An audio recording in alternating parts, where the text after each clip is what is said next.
paz do Senhor, seja bem-vindo você que está chegando aqui mais nesse vídeo, a mais um testemunho aqui do Crente Podcast. Já quero pedir para você se inscrever, comentar, compartilhar e assistir a vários testemunhos. Eu quero aqui agradecer já.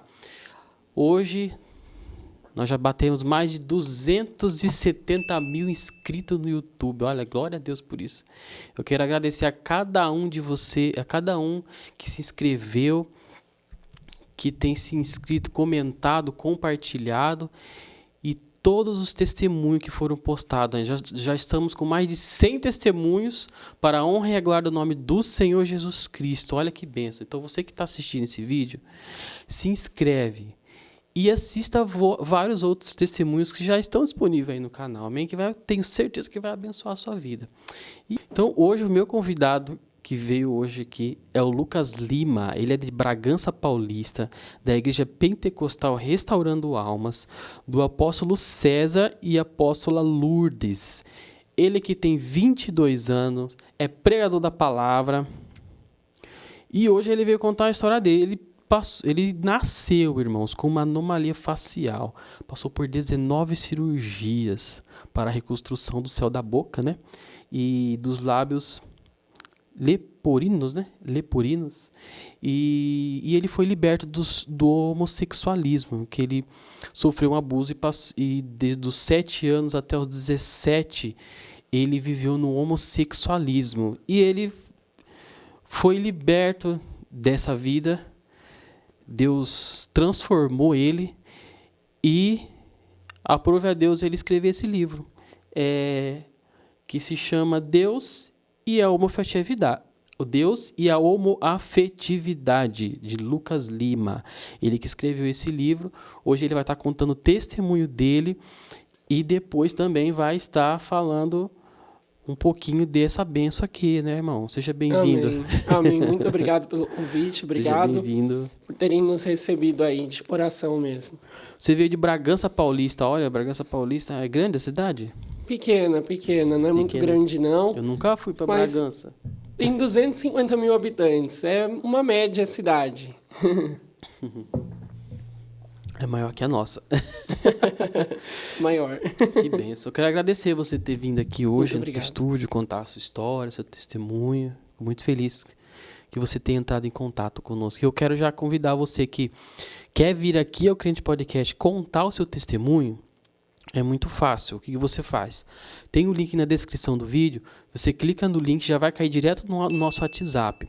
Você grava um áudio contando a sua história e a nossa equipe vai ouvir. E nós ouvimos todos os testemunhos, todas as pessoas. Eu sempre digo aqui, eu sempre falo que eu peço a Deus que o Espírito Santo toque no coração. Você que tem um testemunho, você que tem uma história de vida, talvez seja escondidinho, né? Você não quer contar, mas talvez aquilo que você passou pode curar alguém que ainda esteja passando por aquilo que você passou no passado. E Deus quer usar você. De repente, você tem medo de contar, mas e não sabe nem por quê, né? As bênçãos de Deus é para ser contada, não é, irmão? Exatamente. A gente tem que divulgar. O nosso projeto, o nosso trabalho aqui é divulgar tudo aquilo que Deus faz, daquilo que Deus fez na vida daqueles que servem, daqueles que se rendem, daqueles que se dispõem, que se submete a Deus, Amém. a palavra dele, né? E ao mesmo tempo ensinar, né? Como você que está aí assistindo em casa, você aprende, ainda mais nós que estamos aqui, nós aprendemos mais ainda, né? A gente tem aprendido com a gente também que está aqui sentado, a gente também aprende também com os testemunhos, né? Então, sem mais enrolar, outra coisa também que eu quero dar um recado antes de começar, você que tem, a gente tem uma comunidade no WhatsApp, então tudo que acontece de novidade que sai, a gente posta na comunidade lá, você fica sabendo rapidinho. O link da comunidade tá na descrição do vídeo também. Então você entra lá na descrição do vídeo, que vai estar o link lá. Vai estar também o Instagram do Lucas Lima, também você pode acompanhar ele no Instagram. E então vamos lá. Sem demorar. Amém, vamos amém. logo, que eu estou ansioso para saber desse testemunho aí.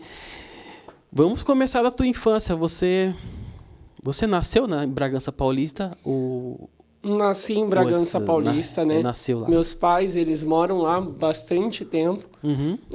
Quando eu nasci, né, como você já falou, eu nasci com uma anomalia facial, né? A gente chama de lábio leporino, né?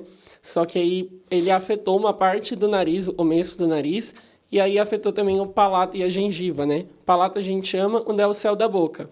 Eu nasci sem o céu da boca, com toda a parte aberta. O médico, ele já sabia, né, dessa anomalia, mas na época ele não avisou a minha mãe sobre, com medo por ser uma jovem, ela engravidou cedo demais, né? Com medo de ser uma jovem e fosse abortar o filho por conta do choque que é, né? Eu imagino, não é fácil para uma mãe passar por esse conflito. E aí o médico, na época, não quis avisá-la, com medo de ela fizesse o aborto, né? Na época, de ela escolhesse, optasse por tirar. E aí, quando eu nasci, foi um choque muito grande para ela. Porque a criança nasceu, e aí a criança nasceu sem uma parte do rosto, que ia ser um tratamento mais delicado ali. Eu acredito não tenha sido fácil. Mas a minha mãe era uma assembleiana na época, né? E quando o médico chegou com 15 dias de vida e falou para ela que talvez por conta da falta de recurso, por conta da situação e do problema, né, do caso, eu não poderia falar de uma maneira audível e as pessoas entendessem. E aí ela, na época, por ser uma assembleiana nata, ela foi na igreja, né, na Assembleia de Deus, e aí ela fez um voto com o Senhor.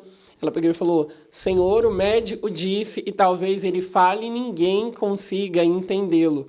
Mas o Senhor é o Deus soberano que me fez a promessa desde o ventre, que meu filho não só, né, ele seria um filho saudável, mas ele seria um filho pregador da mensagem de Cristo. E aí, naquele momento, ela falou, e era como se a paz de Deus tivesse entrado sobre ela e ela pudesse descansar em meio a esse mistério de Deus. E eu creio, né, que hoje a resposta desse voto aconteceu, né? Porque hoje ela pode ver o filho dela, não só pregar, mas compartilhar o testemunho e viver e falar do amor do Pai, que é um amor que é imensurável, inigualável, inexplicável, né? Amém. E aí, logo depois dessa parte, né, da anomalia, o processo, não foi fácil. Aos 7 anos de idade, eu passei, né, pelo abuso. Essa anomalia que você teve, você nasceu, eles esperavam ou foi na hora que nasceu que ela descobriu? Ou já o tinha médico detectado? já sabia. Ele já sabia. resolveu esconder porque ela era muito nova, né, na época. Ah. E aí, naquela época, era um choque, né? Eu acredito que seja até hoje para uma mãe não espera. Mas aí, quando ela viu, né, ela buscou em Deus. Essas 19... Quantas cirurgias foram? 19 cirurgias?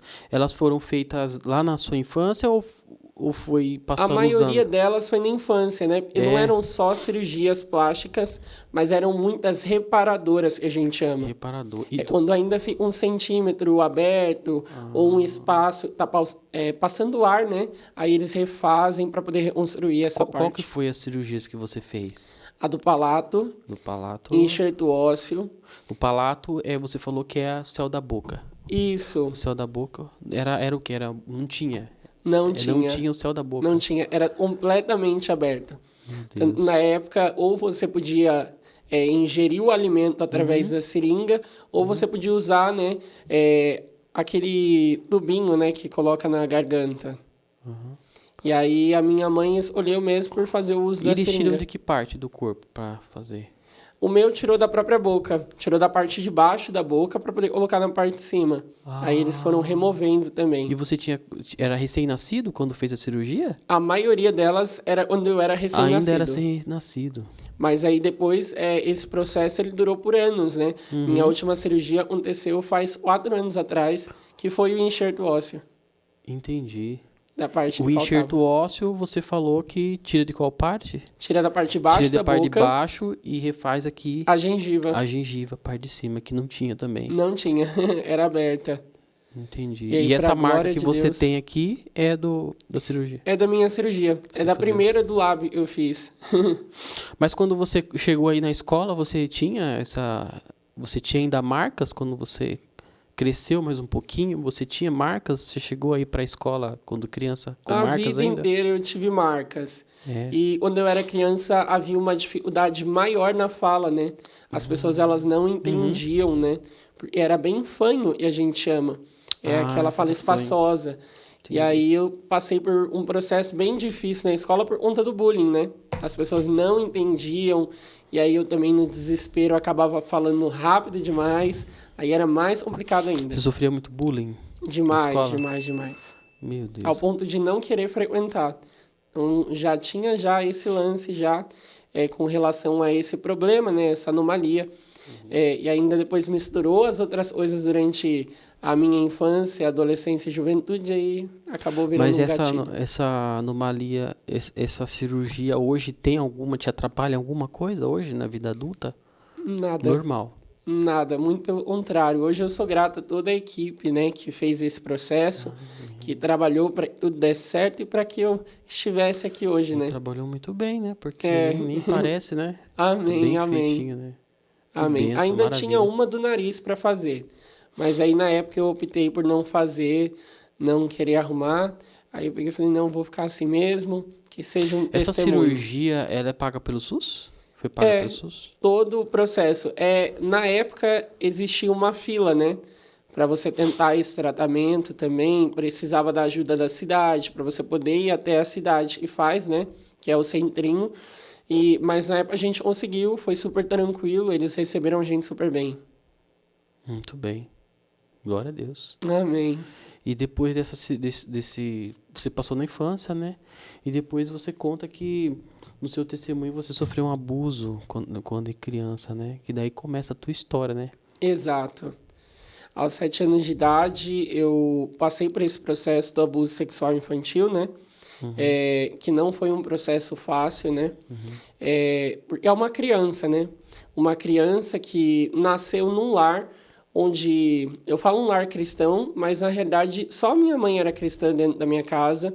O meu pai, ele até hoje, ele não frequenta a igreja, ele não é cristão, né? Ele é mais ateu, mais na dele. Mas foi uma época muito complicada. Eu via minha mãe falar de Jesus, eu via minha mãe buscar a Deus, né? Via minha mãe frequentando a igreja. E aí uma criança de 7 anos se deparar com essa situação do abuso, na época, além de sentir nojo de mim mesmo, além de me fechar, porque depois do abuso, eu comecei a ter muitos gatilhos, então eu não gostava que as pessoas tocassem em mim de uma forma diferente, ou que as pessoas falassem comigo com muita autoridade. Isso daí me lembrava a situação que eu tinha passado. E foi muito complicado, porque na época eu cheguei a questionar onde estava Deus, e se Deus de fato existia, e por que Deus tinha permitido uma criança de 7 anos, porque era uma criança, o abusador tirou de mim não só a pureza de uma criança, a inocência de uma criança, mas ele também tirou uma parte da alegria. Era como se algo tivesse ficado ali. Eu já não conseguia mais confiar nas pessoas. Para mim era muito difícil ouvir as pessoas.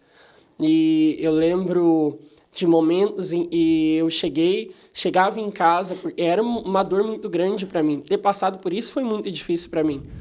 E eu chegava em casa e, na época, era uma criança, então eu chegava e falava com Deus, Papai do céu, onde você está?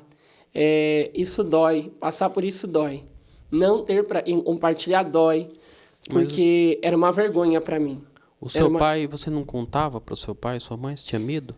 Na realidade, eu acho que não era nem o fato do medo, era o fato do... Aquilo me incomodava. Não saber lidar com aquela situação me incomodava. Eu tinha me sentido muito vulnerável. E apesar de ter um pai que me registrou, um pai que trazia o mantimento para casa, ele não era um pai presente. Então eu cresci a vida inteira com um pai que não era presente, um pai que não estava ali. Ele passou tempo fora, buscando de mais recurso, ele esqueceu, e a paternidade não era só sobre recurso. Ele trabalhava muito. Trabalhava bastante. E aí, nos tempos livres, ele acabava priorizando outras pessoas, ao invés da casa, né? Então, isso para mim era muito difícil. Mas esses abusos eram na sua casa? Não, ou era fora? Esse abuso foi fora. Foi fora? Fora de casa. Não foi. Era pessoas próximas ou longe? Longe. De certa forma, distante da minha família, Distante. né? Foi distante. Mas a sua mãe e o seu pai não te orientavam sobre... Hoje a gente orienta mais os filhos, né? Hoje eu acho que orienta Acho que mais. antigamente os pais eram um pouco... Era uma outra não ligavam muito, realidade. era outra realidade, né? Eram muitos tabus na época, Muitas até em coisas. relação à homossexualidade em si. Eram coisas que a gente não conversava e ninguém estava preparado para passar por isso. É. E então, para mim, foi um processo Você sentia muito culpa? delicado. Você sentia culpa? Eu sentia raiva de mim Raiva? por não ter conseguido fugir daquela situação. E, às vezes, muitas das vezes eu imaginava e eu criava na minha cabeça saídas para aquele momento. E um dia eu descobri que Deus ele não cria robôs. Então, não adianta você depositar uma culpa no Senhor porque você passou por aquele momento, porque Deus ele deu livre-arbítrio para os seus filhos. E se Deus pudesse poupar, apesar de querer muito nos poupar desses acontecimentos, seria maravilhoso. Mas hoje eu entendo que Deus ele não criou robôs, mas apesar de ter passado por essa situação, Deus ele nunca deixou de estar do meu lado. Deus ele nunca deixou de ser o pai, eu não tive. Glória a Deus. Deus, ele, mesmo escolhendo o caminho da homossexualidade, Deus, ele nunca deixou de estar presente, de mostrar que estava presente. Então, desde criança, eu sempre fui abraçado em qualquer igreja que eu entrasse. Deus, ele sempre usava pessoas e os seus profetas para dizer que ele era o meu pai. Ele era alguém que cuidaria de mim, ele era alguém que zelaria pela minha vida, e a vida inteira foi assim. A vida inteira eu sempre tive esse pai, por mais que eu não quisesse. E depois disso, eu acabei pegando, sim, uma ira, digamos assim. Eu não gostava de Deus, não gostava das pessoas de dentro da igreja, porque eu não entendia, eu ganhei esse discernimento agora, né? Eu tenho vivido essa vida com Cristo, depois eu aceitei e depois que eu resolvi dar essa oportunidade para entender o que era a igreja. A sua família era evangélica, servia a Deus? Só minha mãe. Só sua mãe. Só minha mãe. Você ia para a igreja? Fui por um bom tempo, quando eu era criança, eu, os meus irmãos, só que a gente ir é uma coisa, querer estar é outra. Entendi. Tem uma grande diferença entre você ir e ser igreja. Frequentante da igreja. Só ia quando... Tem muita gente que vai à igreja durante a vida inteira, mas nunca conheceu o amor de Jesus, nem quem ele é. É verdade. Que Então benção. foi um processo bem É complicado. complicado, né? E nessa fase, a sua família não te... Você não contava, você tinha raiva de você mesmo. Eu me fechei. E você se fechou para você. Eu me Não fechei. quis contar, foi guardando, passando No tempo. fundo, eu acho, e a minha mãe, ela sabia. Tanto que ela foi, né, contar o do lado dela, do testemunho, e ela falou, e quantas vezes ela não tinha perguntado, porque no fundo eu acho que ela sabia, e foi uma mudança muito repentina, né? E é difícil, e eu imagino a dificuldade. Se foi uma dificuldade para mim passar por esse processo, imagina para um pai conviver com isso. Não é fácil. Eu entendo todos, mas eu sei que tudo foi para gerar um testemunho. Certo. Mas naquela época os pais, as mães e os pais eram um pouco fechados, né, para esse assunto, né? Sim. Um pouco fechadinho. E a realidade deles era outra também. Outra, né? Dependendo de onde eles vinham, de qual era a criação, eles eram muito duros. Não é igual hoje que a gente tem aprendido, né? Que a gente precisa de uma paciência maior, de uma atenção maior, de um cuidado maior, ser mais aberto. Hoje em dia a gente tem isso, hoje em dia a gente sabe, porque a gente aprendeu os nossos antepassados. Mas para eles, na época, era tudo novo. Era uma outra realidade, então eu não os culpo de forma nenhuma. E esse abuso foi por quanto tempo? Esse abuso foi por um curto período. Acho que foi... chegou a acontecer umas 2, 3 vezes isso. E foram 2, 3 vezes que bagunçaram minha cabeça completamente. Porque esse abusador me fez realmente acreditar que eu tinha nascido para ser diferente. E além de ser diferente, né? Nascido para satisfazer o desejo de outras pessoas. E isso para mim foi muito complicado. Porque era uma criança que tinha passado por esse processo terrível. Porque demorou muito tempo para mim entender em Deus e ser curado dessa ferida, para curar outras pessoas que passam por esse problema. Então, foi um processo muito delicado e que mexeu com a minha mente, e eu comecei a procurar, desde então, em homens mais velhos, eu precisava em um pai. Mas hoje eu entendo que não era num pai terreno, era num pai dos céus. Eu estava querendo ocupar um espaço e só Deus poderia preencher. Glória a Deus. É só Deus, né? Só. E você ele despertou em você, ele despertou você um desejo por homens? Como que foi esse processo? Eu acho que é um Ou conflito. Pela sexualidade? Eu acho que é um conflito com a sua identidade. Depois que você passa por isso, e a maioria das pessoas em o verso e vieram desse mundo que foram para esse mundo da homossexualidade, a maioria delas passaram pelo processo do abuso sexual ou enfrentaram problemas dentro da sua casa. Mas a maioria desse processo, eu não culpo o abuso, mas eu culpo a falta da paternidade. Isso é um pivô muito grande. E aí você começa a buscar em homens uma proteção que você queria achar em um pai. Você começa a buscar fora aquilo que você precisa dentro. E, novamente, eu vou frisar isso, porque é uma conversa e, depois de ter aceitado a Jesus, eu tenho o meu pai, porque hoje eu o tenho. Mas paternidade não é só sobre financeiro. Paternidade ela vai muito além disso. É sobre ser presente, estar presente e mostrar o interesse. Mostrar interesse por cuidar do seu filho e instruí-lo no caminho correto. Porque a própria palavra vai dizer, ensina o seu filho o caminho que ele deve andar, para depois ele não se desvie. Porque se você não tem um pai que te ensina, que te fale para onde você tem que ir, que te oriente, uma pessoa que não dá atenção para o filho, para onde ele vai direcionar o pensamento dele? Como dizem, né? O pai, a mãe, ela é o coração da casa. Ele traz o amor, o aconchego, e o pai é quem mostra o mundo para o filho. Exato. O pai é quem mostra o mundo para o filho. Exatamente. E quando há essa falta de pai, você fala disso no teu livro? Eu fiquei curioso. Não, mas quem sabe um dia eu possa fazer um sobre paternidade. É um assunto muito interessante, Sim. né? Porque você é um exemplo, você passou por isso, né? Mas porque você é um exemplo de muito claro, e eu acho que não só você, mas muitas famílias passam por isso, né? Passaram por isso. E hoje nós estamos fazendo ensinamento para que as pessoas hoje não deixem isso acontecer. Eu gosto bastante de falar desse assunto, né? Porque falar disso é uma coisa muito importante para muitos jovens.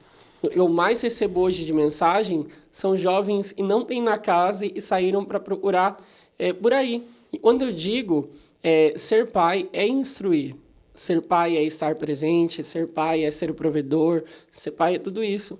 Mas ser pai é ensinar o seu filho, ele pode contar com você em todos os momentos. E outra coisa, pai, vó e vô não substitui pai, né? Não. Não adianta, né? Quem dera se outras pessoas pudessem substituir. Joga na avó, no vô e não substitui. Não substituiu. A minha paternidade não foi substituída em nenhum lugar. Quantas vezes eu não queria tê-lo presente, mas infelizmente ele não estava disponível ali. E por isso essa criança começou a buscar em outros lugares. Porque essa criança ela precisava... Você não entendia o que era... gerou um conflito dentro de você. Gerou. E você não entendia qual era o caminho correto. Não. Ficou assim... Era natural para você?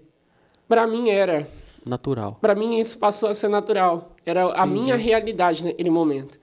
E aí, quando aquela criança começou a se envolver com homens, principalmente homens mais velhos, na expectativa de que eles fossem as pessoas que não só cuidariam de mim, era isso, eu buscava em homens. Eu buscava alguém que pudesse ser, uma fortaleza quando eu desabasse, mas era uma criança, você entende? Isso daí é terrível, terrível. Então, aquilo passou-se a ser normal. Por isso que hoje a gente vê muitos jovens dizendo, eu não consigo largar a homossexualidade. Porque são jovens que entraram cedo demais. São jovens que se doaram cedo demais a essa vida. São jovens que já passaram por muitas coisas terríveis. E hoje eu entendo, o quão mal isso me fez. Porque para mim, na época, era um homem substituindo meu pai. Mas hoje eu entendo. E na época também eram pessoas se abusando da inocência de uma criança. Porque, era uma criança. Como homens se deitariam com uma criança naquela situação? Isso é terrível. Hoje as pessoas pregam a felicidade, querem passar que isso aí é uma liberdade, né? Querem dizer que isso é uma liberdade, que teremos direito, tudo bem, né? Tem o direito, eles querem lutar por isso daí. Cada um, nós vivemos num país livre, né? Mas você me diz, você que passou por isso é uma liberdade? Não, isso é uma prisão de alma. Eu vi uma série de vocês e foi muito boa, que é literalmente sobre prisão de alma, né? E eu recomendo para que todos assistam. Mas isso é uma prisão, é uma falsa sensação de liberdade. Eu vou ser honesto com você. Eu comecei buscando em homens, depois eu já estava buscando nas drogas. Quando não deu, eu estava buscando já na bebida. Quando não deu, eu era um jovem deprimido, falido, sem Deus, com um buraco que só Ele poderia substituir. E ainda quando eu não consegui na homossexualidade, eu tentei entrar para a transexualidade, né? De um menino querer virar uma mulher. Porque era sempre eu, com a minha crise de identidade, tentando achar aonde eu me encaixava. Hoje eu entendo que eu só me encaixava no lugar de filho. Hoje eu sei que o meu único lugar onde eu deveria estar e onde todos os meus problemas seriam solucionados, por mais que não fossem no imediato, é em Deus. Não, porque, então, eu vejo assim, né? Porque as pessoas falam, meu orgulho, não sei o quê, o orgulho, eu fico imaginando, né? Misericórdia, meu Deus do céu. Deus fez macho e fêmea, fez homem e mulher, Deus criou tudo natural. Eu não consigo enxergar, assim, tudo que sai fora do natural, uma alegria, uma felicidade na vida de alguém. Eu não consigo ver dessa forma. O movimento LGBT, ele é um movimento e prega muito sobre a liberdade de expressão e sobre o amor de todas as formas. Mas tem um amor que incomoda muito eles, que é o amor que bate de frente. E eu torno a repetir isso, e isso é muito importante. Um pai, por amar o filho, ele não vai amar todas as coisas que o filho faz. Então, o movimento LGBT, ele preza muito pela liberdade de expressão e pelo amor de todas as formas.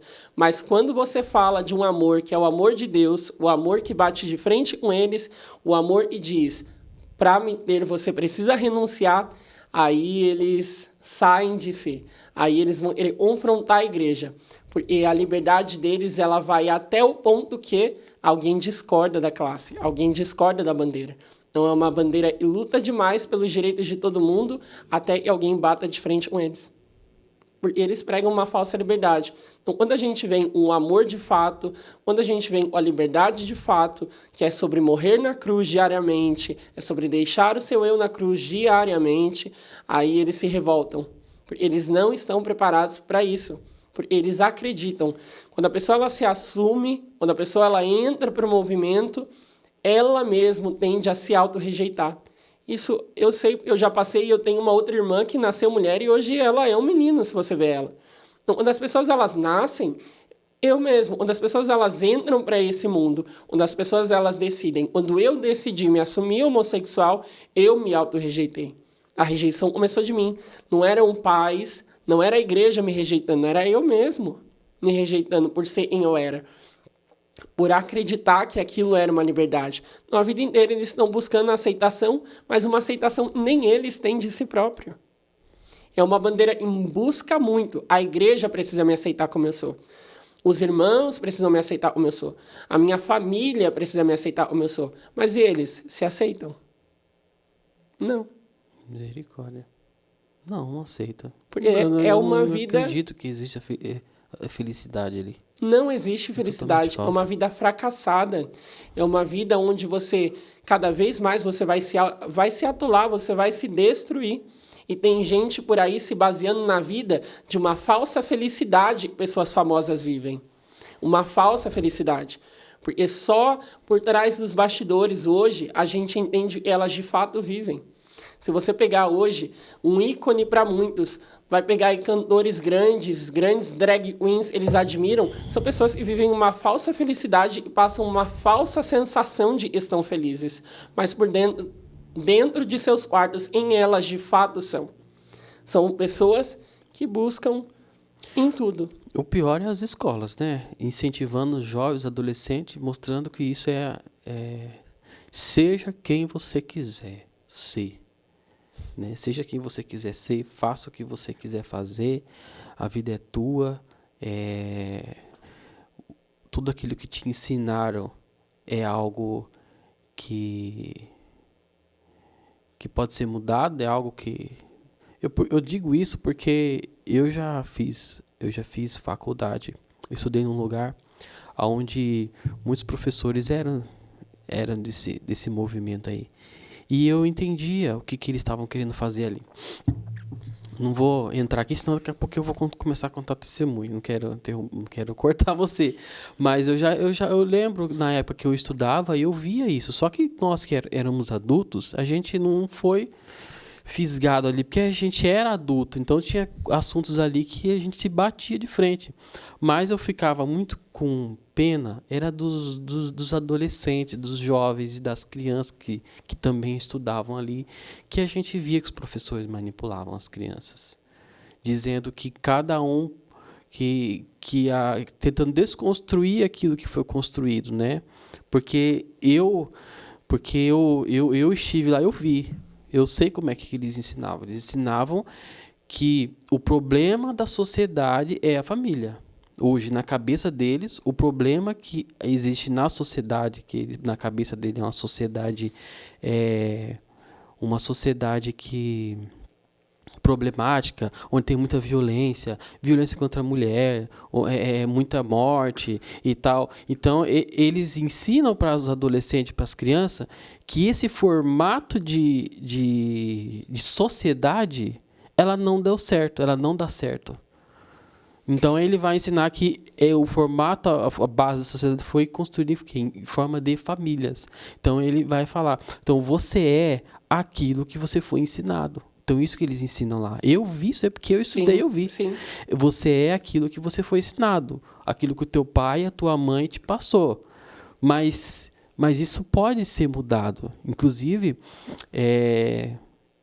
eles citam muito uma fala, uma historinha de duas meninas lobos, Omala, se eu não me engano, é Omala e Kamala. Não sei se você já ouviu essa história dessas meninas lobos. Eu vou contar aqui, porque eu vivi por isso, eu estava esperando a oportunidade para falar sobre isso. Porque essas meninas, eles contam essa história lá dentro, e eles falam assim, essas meninas, elas nasceram no meio de lobos. É uma história que muitos falam que é real, outros falam que não é real. Então, elas nasceram no meio de lobos, essas meninas, e elas nunca tiveram contato com seres humanos. Elas cresceram no meio de lobos. Então elas andavam que nem lobos, colocavam as mãos no chão como se fossem patas e andavam como lobos. Elas comiam como lobos. Abaixava assim, comia com a boca assim no chão, como se fossem lobos. Então, até a curvatura da costa, assim, elas andavam assim, engatinhando. Então, eles traziam essa história houve uma época que encontraram essas meninas, tiraram elas daquele meio daqueles lobos e começou um processo de ensinar elas a conviver na sociedade. Né? Até então eles nunca tiveram contato com seres humanos. Quando eles começam a ensinar, eles começam a voltar ao normal. Começa a agir como um ser humano, começa a comer como um ser humano, a andar, se levantar, as colunas endireitar. Então, aí eles usavam isso daí para dizer assim, você está vendo como que nós, seres humanos, somos adaptáveis àquilo, ao ambiente que nós vivemos? Então, você é aquilo que você foi ensinado. Terrível. Então, eles ensinavam isso dentro da escola. Então, e eles falam, o que você aprendeu com seu pai e com a sua mãe? aquilo que o pai ensinou, os seus valores? Seu pai te ensinou que tem que ir na igreja, que a palavra de Deus é assim, assim, assado, assado. Mas olha o mundo como está hoje.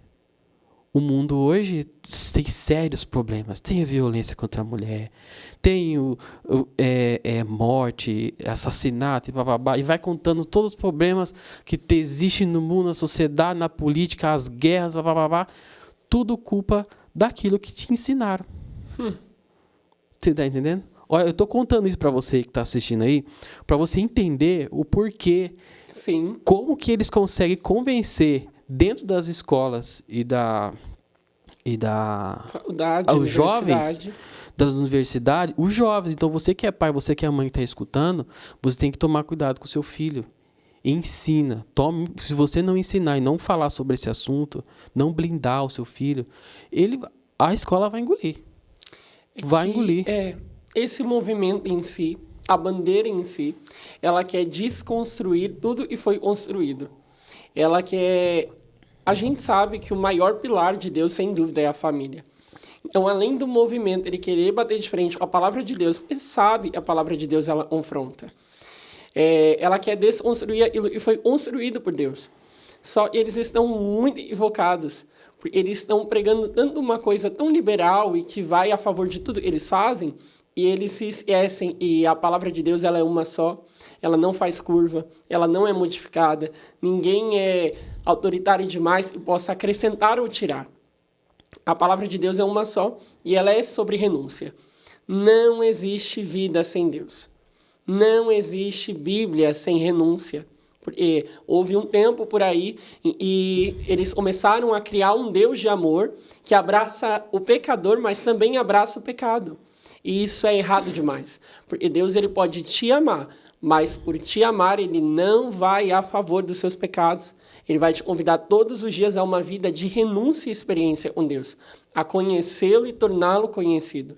Então, essa busca de aceitação, essa busca de tentarem modificar tudo, mudarem os padrões do que é a família, vem por um mal que sorrateiramente tem entrado no meio das pessoas, onde ser diferente é bom, onde ser desigual aos demais é bom, e na realidade não é bom. Nós somos o que Cristo nos diz e nós somos. Nós somos aquilo que a palavra diz e nós somos, homens e mulheres, e constituirão famílias tradicionais e o adorarão.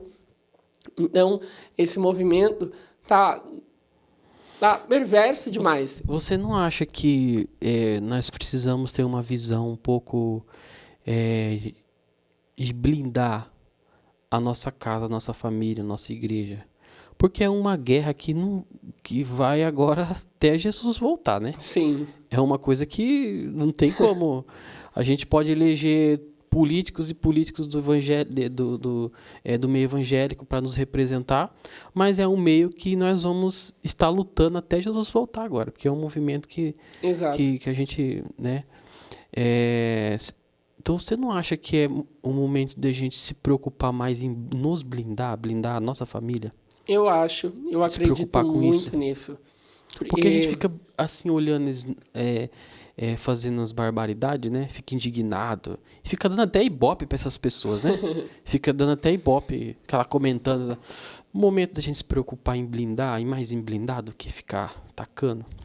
Eu acho que é o momento da gente saber, sim, da gente blindar, ensinar os nossos filhos, nos prepararmos para isso, porque é uma coisa que tende a crescer cada vez mais, assim como eu acredito que está chegando um tempo onde esses jovens retornarão para Cristo, que é por isso que nós estamos sendo chamados, porque agora está vindo uma onda de improváveis por aí, de pessoas que largaram a transexualidade. O pastor Flávio está há mais tempo nisso, ele sabe, ele tem visto. Deus ele tem chamado essa geração para voltar. Então é o tempo da igreja, sim, preparar, ensinar e aprender. Porque muitas igrejas estão despreparadas para esse assunto. Muitas igrejas não sabem o que a Bíblia diz sobre isso. Então é tempo da gente aprender, sim. Mas nunca será o tempo de nós nos calarmos. A igreja, como igreja de Cristo, ela precisa se posicionar mediante a essa situação. Porque é isso que eles querem ditar as regras de como as coisas andarão daí para frente. Mas não é o mundo que vai dizer o que a palavra de Cristo é, nem e nós falaremos, mas é a igreja que vai dizer ao mundo quem Cristo é. Trabalhar nas duas frentes, né? No combate e na blindagem, né? Exatamente. Exatamente. Corretamente. Eu creio muito nisso. E no seu testemunho você conta que você passou por isso, entrou na homossexualidade, você chegou até então você sofreu abuso, né? Depois veio esse conflito na sua cabeça. E quando chegou algum momento que você decidiu, olha, eu sou isso mesmo, eu vou me entregar a isso? Eu nunca tive essa conversa com meus pais, porque na minha cabeça eu não achava necessário uma pessoa se assumir ser alguma coisa, né? Eu acho que eu comecei a viver uma infância muito independente, onde eu iria resolver meus próprios problemas, tive que amadurecer nesse sentido demais, né? Era uma criança e iria guardar tudo para si. Mas eu era nítido, né? Eu tenho fotos depois, pós-abuso, você já via comportamentos nítidos. Com 9 anos de idade, minha mãe já pegava meu celular e aí ela presenciava algumas coisas. Ela chegou a se preocupar muito nesse período, né? Foi um período muito difícil para ela. Ela estava lidando com 3 filhos. 1 com depressão, 2 na vida do homossexualismo. Então, para ela era muito difícil, né? E ainda tinha o casamento na época. Não foi fácil, não é? Então, eu aos 9 anos, 10 anos de idade, eu já tinha me assumido. E aos 11 eu comecei a experimentar as drogas, né? A primeira droga que eu experimentei foi o cigarro, né? Foi a primeira coisa que eu experimentei com 11 anos de idade dentro da minha casa, enquanto ela estava na igreja.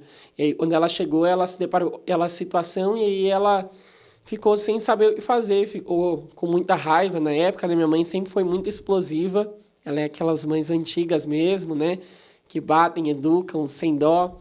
Aquela mãe que leva até vara de marmelo na época, né? Para pastor ungir, para ela não bater demais, ela falava, né? Então, minha mãe era demais. Pra ungir a vara? Meu Deus. Era de uma outra época, era terrível. Mas mesmo assim, naquela época, nós éramos muito travessos. Não foi falta de educar e ela não era liberal, como as pessoas pensam.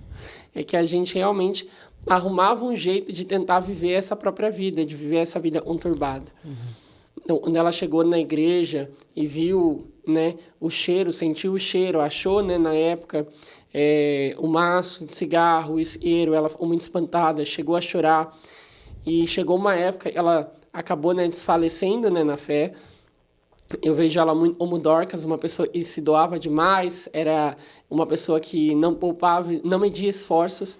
Mas chegou uma época que ela adoeceu e ela simplesmente morreu na fé por ela estar vendo que ela orava e nada mudava. Mas aí ela se esqueceu de um Deus que ele promete, ele cumpre e ele não tarda, ele chega na hora exata. Amém. E aí foi um processo bem difícil, porque eu comecei na época com o cigarro, né? Mas aí depois eu fui para outras drogas mais pesadas. Até chegou uma época da minha vida em que eu precisava disso para poder empurrar as coisas para frente. Aí teve uma época eu fiquei deprimido demais, uma época eu tinha crise de pânico, eu tinha muito medo de ficar sozinho, muito medo de algumas situações, tinham coisas que me davam gatilhos muito grandes.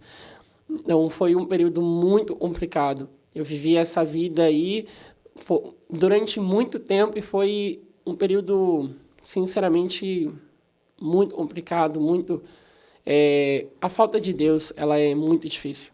Eu acho que querer substituir Deus e querer colocar no lugar de Deus outras coisas é complicado. E você começa no cigarro, depois você vai para maconha, depois você pode ir para êxtase, depois você pode ir para o caminho que for, a bala, o doce, depois vai para a bebida, depois já mistura tudo, depois já começa a se prostituir. Quando eu falo prostituição, no meu caso, não é uma prostituição de vender o corpo, mas é uma prostituição de deitar-se com vários homens na busca incansável, de não só satisfazer os seus desejos, mas de preencher o vazio.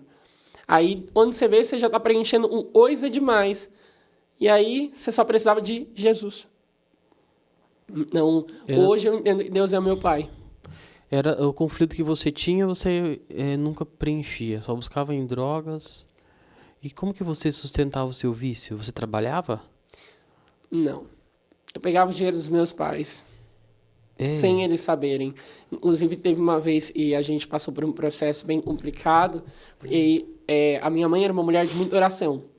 Então, todas as vezes eu fugia para poder usar droga ou sair com amigos, ou até mesmo para me relacionar com homens, Deus falava com ela. Então, tipo, se eu pulasse o muro da escola, Deus falava com ela, muita gente não acredita, mas isso é de fato uma verdade. Deus falava com ela, tá aí ela de prova, e minha tia também, que eu tenho uma tia missionária, né? Elas andavam muito juntas, era uma auxiliando a outra, né? Dorcas e Pedro. Mas era uma época, eu saía da escola, Deus falava e estava me dando algum tipo de livramento, ou vai para a escola. Aí ela ia, eu já não estava mais lá, aí eu tinha que voltar correndo para a escola. E aí tinha até polícia, e envolvia muitas coisas na época. E teve um período e eu quase fui para a Fundação Casa, porque eu era um jovem muito levado, e um jovem, como eu disse no começo, por conta do abuso, muito agressivo com as outras pessoas. Então, eu não podia, a voz de autoridade me machucava muito. Então, eu era um jovem muito complicado. E aí, ela sempre estava lá na porta da escola, eu nunca conseguia fazer as coisas e estar em lugares sem que Deus não falasse com ela. Então, em todos os lugares ela estava. Por isso que eu falei, ela era muito rígida, ela educava de uma forma muito dura, mas a gente não era liberal demais e a gente fizesse coisas que ela não soubesse. Todas as coisas, até quando eu escondi o meu primeiro baseado dentro da minha casa, dentro de uma caixinha de um joguinho, no dia seguinte ela estava com um joguinho aberto, em cima da mesa, falando, Lucas, Deus me mostrou. E eu preciso que você me explique essa situação. Porque eu estou aqui para te ajudar e Deus está aqui para te abraçar. Então, a minha vida inteira eu cresci ouvindo um Deus de amor. Um Deus que não ia me chamar como o mundo me chamava. Glória a Deus. Porque o mundo me olhava, um jovem com a unha enorme, uma maquiagem horrível, o cabelo até a cintura, mostrando o corpo para todo Falar mundo. nisso, você se vestia, né? Sim, De mulher. sim. Vamos mostrar as fotos? Vamos. Eu vou pedir para pôr as fotos aqui, aí você vai contando pra gente aqui como que é a história aqui. Vamos ver a primeira foto aqui. Passou aí? Essa foto você Eu ainda não me vestia como mulher Não 100% vestia? nessa foto. não vestiu. Mas eu andava muito maquiado e ali não vai mostrar, mas eu tinha umas unhas enormes. Aqui eu tava com um salto 15 centímetros. Quantos anos você tinha aí? Aí eu tinha uns 16 anos, 16 anos. Adolescente ainda. 16 para E 17. você tava fazendo o que aí nesse lugar, nessa foto? Essa foto eu tinha saído justamente com a minha irmã, que também né? E um outro primo que também era. Então eu só tava nesse meio só tinha... Só no meio. Aqui foi quando Jesus me encontrou. Ah, foi aí. Aí foi quando percebe-se, né, uma cara muito triste. E nessa foto eu já tinha perdido absolutamente tudo. Eu já não tinha mais a estabilidade financeira que o mundo tinha me dado. Eu já estava num relacionamento falido, que na época eu tinha um relacionamento com um menino, né, que tinha até envolvimento com prostíbulo na época. Então, nessa época a gente já tinha perdido tudo já, até a expectativa de vida. E aí foi nesse dia que eu blefei com Deus e peguei e falei, Deus, se o Senhor existe, fala comigo.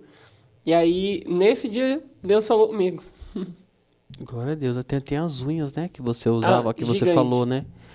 Usava unhas grandes, né? Essa daí ainda era pequena, comparada ao... É? Esse Meu daí, Deus, olha isso.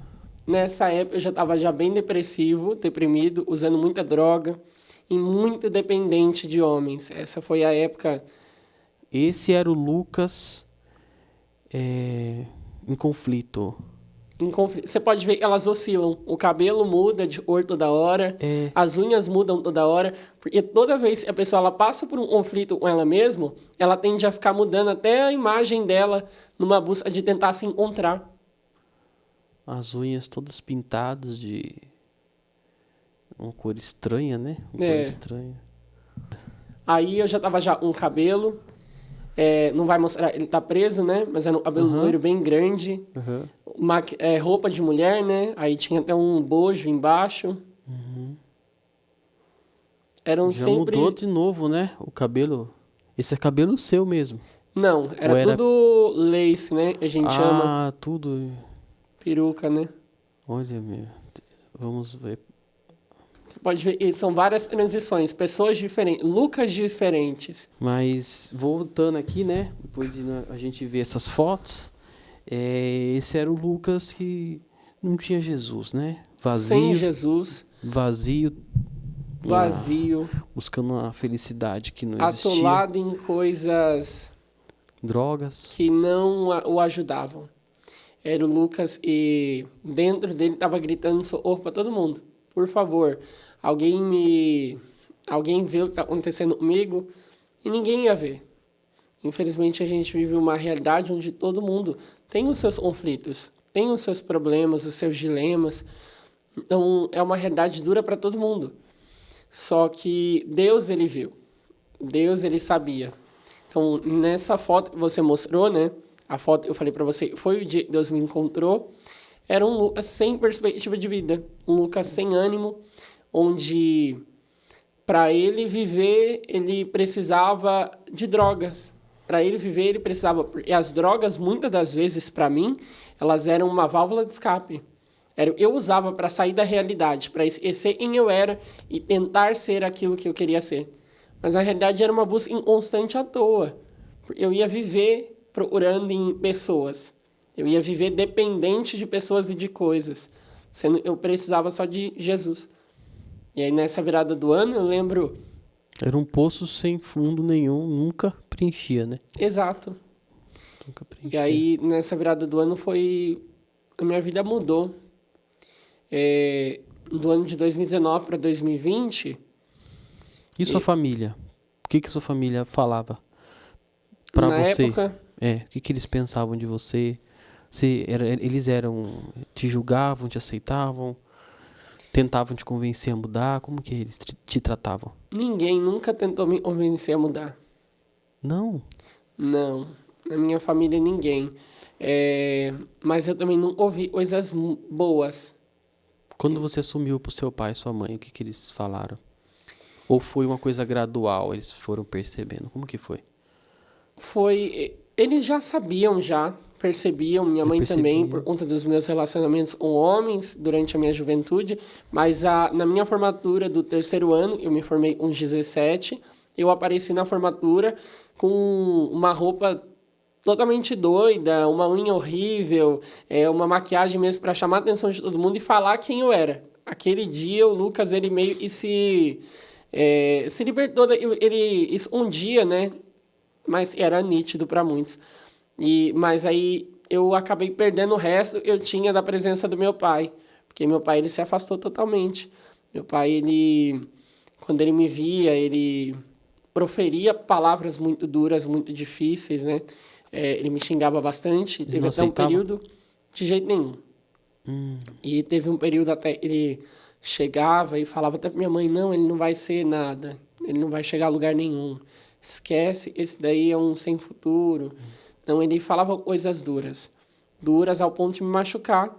E ao ponto de, quando eu conheci Jesus, eu tinha que liberar perdão diariamente, né, para ele também. E entender que agora eu o tinha, e que agora eu teria que orar por ele também, para ele conhecesse a Jesus. Ele era uma pessoa sem Jesus, ele não conhecia, então ele era muito rude nessa parte. Você carregava muita culpa, né? De tudo, né? De tudo. Colocava a culpa nas pessoas, colocava a culpa em você, e de aquele conflito. Só em mim. As pessoas que te magoaram. Só em mim. Eu sempre coloquei a culpa só em mim. Eu coloquei a culpa pela criança que foi abusada. Eu coloquei a culpa pela criança que perdeu o pai por conta das atitudes e por quem ela era. Eu coloquei a culpa na criança que não tinha contato com a mãe porque ia contra tudo que ela tinha ensinado. Eu coloquei a culpa na ausência de pessoas que eu poderia ter, mas eu não tinha por conta da minha opção. Então eu nunca terceirizei a culpa. Era uma culpa, era só minha na época.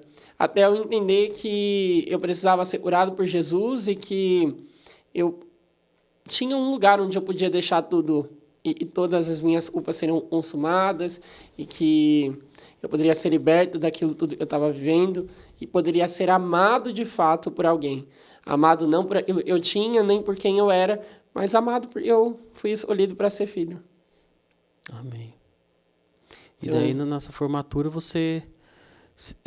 na formatura você transpareceu mais essa... Aí eu me mostrei para todo mundo mesmo. Mostrou eu para era todo mundo quem você é. Nitidamente. Quem eu era, não, quem você queria mostrar, né? Quem eu iria ser. Pra... Quem eu estava buscando ser na época. É. E aí, para alguns da família, eles já sabiam, né? Já sabia, e para então, outros foi não foi um novidade. choque. Para o meu pai, principalmente. Porque meu pai, apesar dele ver, apesar dele ouvir, ele sempre se fazia muito de surdo, de cego para situações. Então, quando ele viu aquilo lá escancaradamente, para ele foi tipo... Era como se eu tivesse morrido. Deixa eu fazer uma pergunta para você. O que hoje, no seu entendimento, existe alguma coisa que o teu pai e a tua mãe poderia fazer que te mudaria de ideia naquele momento? Alguma coisa poderia ter feito eu mudar de... Não. Uma palavra, uma conversa? A presença do meu pai ajudaria poderia muito. Poderia ser transformado, poderia ter mudado tudo aquilo? A presença do meu pai ajudaria muito. Mas eu não acredito que algo ou alguma atitude mudaria aquilo. Eu acho que realmente era um processo e eu teria que passar. Já estava em você, né? Já causou uma... Já tinha causado aquele gatilho. Um estrago, então, né? Na sua mente. Então eu acho que nada mais mudaria aquela situação. Só Jesus mesmo, né? Só Jesus. E graças a Deus existe Ele para nos mudar. Porque é uma vida vazia. E hoje... Eu falo para você, eu encontrei um pai, porque é ele que me veste, é ele que quando eu tô com vontade de alguma coisa, é ele que me ajuda, é ele que me sustenta, e é por causa dele. É por causa dele eu tô de pé. É por causa de Deus que eu prego a mensagem. E por mais que a mensagem ela seja rude, porque eu gosto de pregar sobre a rude cruz e é a verdadeira mensagem. Porque hoje em dia a gente tem substituído em muitos lugares a verdadeira mensagem por bens, mas eu acho que a maior coisa que tem, além de conhecê-lo, é ganhar a salvação em Deus e renunciar diariamente. Que privilégio renunciar, tudo por amor a Ele. Eu falo para você, eu sou privilegiado.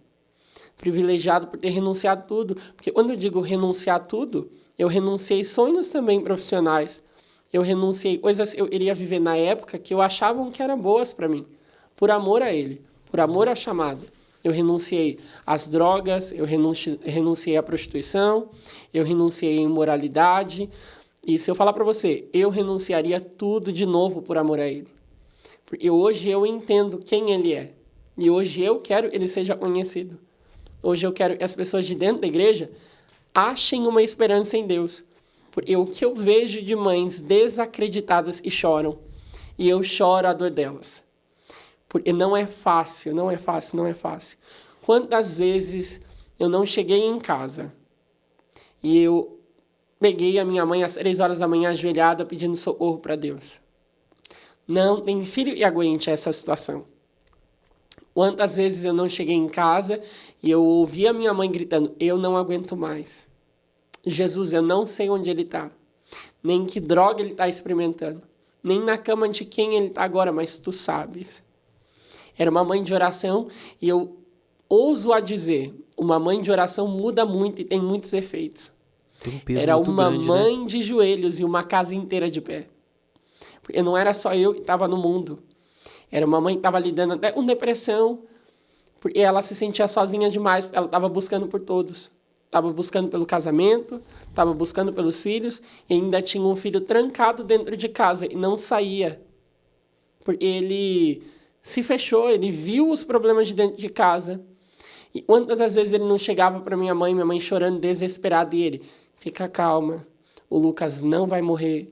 Deus, ele prometeu, Deus falou para a senhora, Deus ele teria uma boa obra. E eu estou aqui hoje para dizer, quem começou a boa obra, ele é fiel para terminar.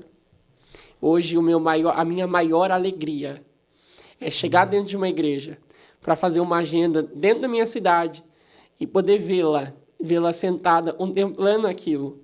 E quando eu conto testemunho no meio da pregação, eu vejo a alegria. A alegria de uma mãe que, uma mulher do fluxo de sangue, chorou por anos, sangrou por anos. Mas quando tocou nas vestes, tudo foi sarado, tudo foi curado. Então, eu vejo a alegria dela hoje. Eu vejo que todo choro na época teve uma recompensa. Porque na época, quando eu conhecia Jesus e entrei para a igreja, ela tinha saído. Ela simplesmente saiu, ela estava cansada. Por isso que eu citei Dorcas. Porque teve um tempo que Dorcas adoeceu e morreu. Mas aí Deus levantou Pedro, que era minha tia, que saiu de onde ele estava para ir lá ajudar Dorcas e dizer, Dorcas, levante-se. E quando Pedro coloca a Dorcas em pé, a Dorcas se senta. Mas aí é mais fácil um morto ou um vivo sentado? Não, é mais fácil um vivo em pé. É melhor um vivo em pé. Então, a minha tia foi um grande suporte na época para levantá-la, porque a minha tia chegou nela e disse, o seu filho voltou para a igreja, o seu filho conheceu a Jesus, ele agora está vivendo esse primeiro amor, só que ele não vai conseguir sozinho. Porque eu falo para você, essa caminhada não depende só de mim. É muita oração, é muita busca, é muita renúncia. O inimigo todos os dias vai querer me provar que estar na igreja, estar no lugar que eu estou, não é o suficiente. Mas aí eu estou lá, matando o meu eu, matando a minha carne todos os dias e dizendo que sofrer com Deus é melhor do que errar em qualquer lugar do mundo.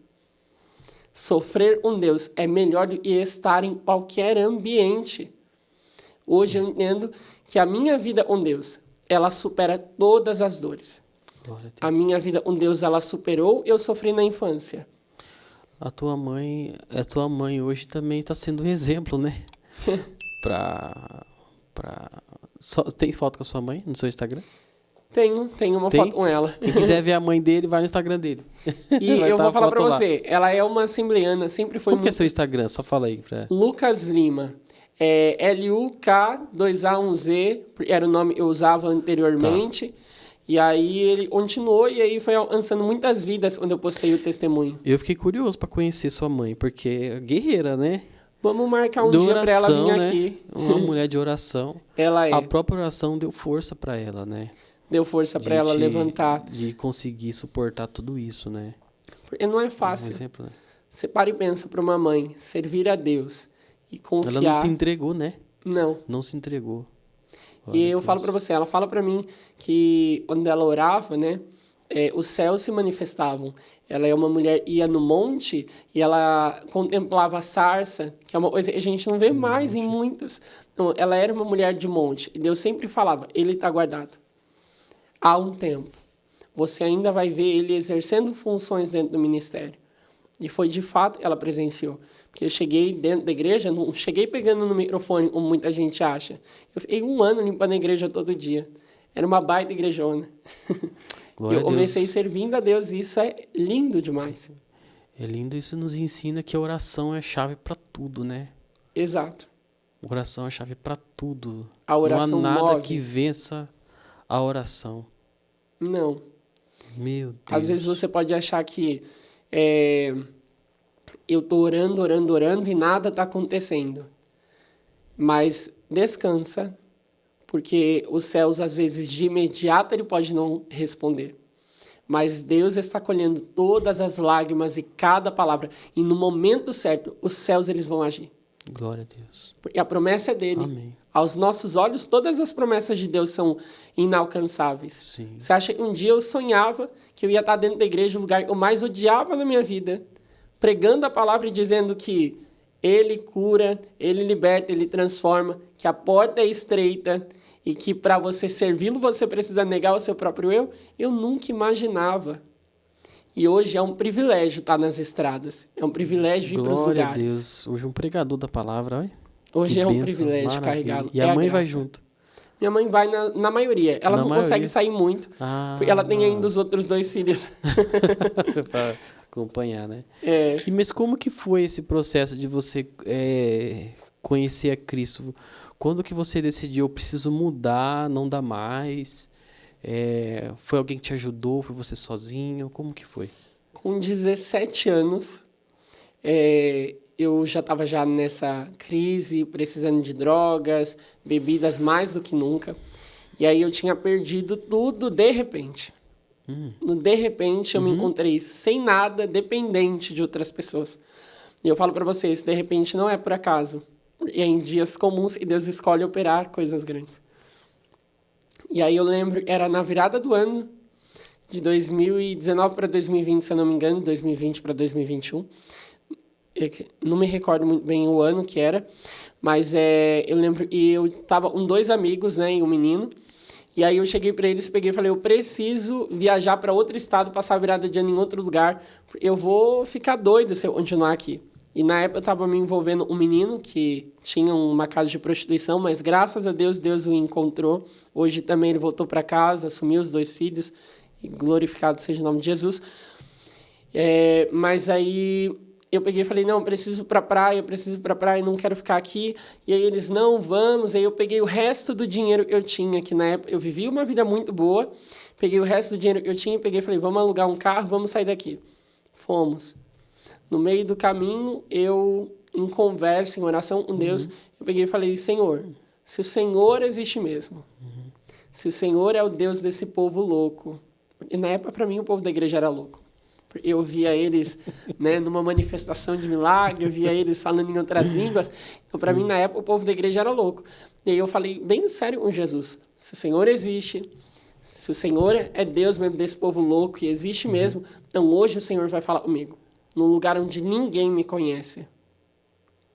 E aí, naquela virada de ano, eu cheguei na praia, deu 9 horas, nada. Deu 10 horas, nada também. 11 horas, nada também. Deu meia-noite.